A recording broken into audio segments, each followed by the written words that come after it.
आज के एपिसोड की शुरुआत में हम देखते हैं नोबिता अपने मॉम से बहुत डांट खा रहा है। मॉम उसे कहता है, तुम हमेशा इतने कम नंबर लाओगे तो जिंदगी में कुछ बड़ा नहीं कर पाओगे। फिर नोबिता ये टेस्ट पेपर अपने पापा को ठीक से दिखाता भी नहीं, इसलिए वह और डांट खा लेता है। इतनी डांट खाकर घर से निकलने के बाद नोबिता मन ही मन यह प्रॉमिस करता है कि अब से वह बहुत मेहनत करेगा। ये सोचते हुए स्कूल जाते समय उसकी मुलाकात जायन सुनियो से होती है।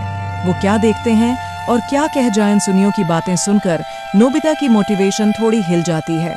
ऊपर से वह देखता है कि शिजुका और डेकिसुगी दोनों साथ में बातें करते हुए स्कूल जा रहे हैं। शिजुका डेकिसुगी की शर्ट ठीक कर रही होती है। ये सब देखकर नोबिता की बाकी बची मोटिवेशन भी खत्म हो जाती है।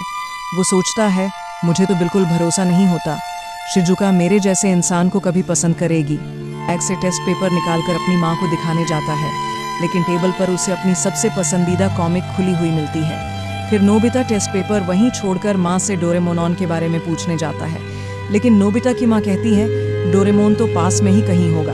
मैंने तुम्हारे लिए तुम्हारा पसंदीदा केक किचन में रखा है, जाकर खा लो। ये सुनकर नोबिता खुश होकर किचन में जाता है, लेकिन वहां जाकर देखता है कि उसका केक किसी ने खा लिया है। अब वह गुस्से में घर से बाहर निकलकर डोरेमोन को ढूंढने जाता है, लेकिन घर के गेट के पास ही उसकी डोरेमोन से टक्कर हो जाती है और वह गिर जाता है। बेचारा डोरेमोन तो बस घर के अंदर जाने वाला था। तभी नोबिता उसे गिराकर उल्टा उसी को दोष देने लगता है।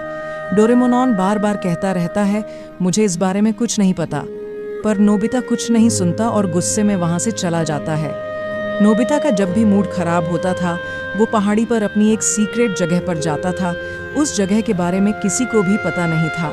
आज भी वो वहीं चला जाता है, लेकिन वहां पहुंचकर नोबिता देखता है कि उसकी पसंदीदा सीक्रेट जगह पर एक उम्रदराज आदमी लेटा हुआ है। इसे देखकर वो काफी हैरान हो जाता है। वो आदमी नोबिता को पूरे नाम से बुलाता है और कहता है, जब तुम्हें गुस्सा आता था या मन खराब होता था, तुम यहाँ आया करते थे। यहाँ का शांत माहौल तुम्हारा मन अच्छा कर देता था।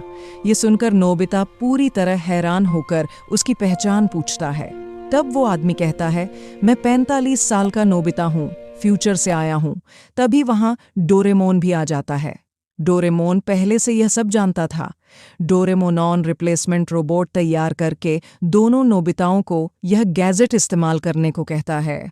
छोटा नोबिता कारण पूछता है, यह गैजेट बॉडी एक्सचेंज करने के काम आता है।